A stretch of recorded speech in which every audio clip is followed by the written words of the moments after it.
Becoming a teacher, I think that we should teach our students more about online safety, especially now with this generation and how they have technology at their fingertips basically from the minute they are born.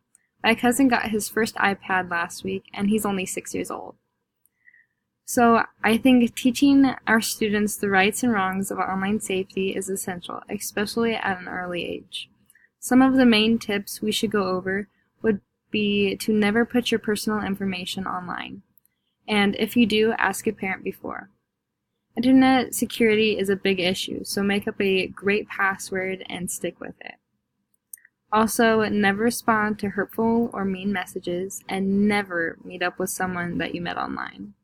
There are many different topics about online safety, and we need to teach our students how to be safer online. So get started today and teach your student today.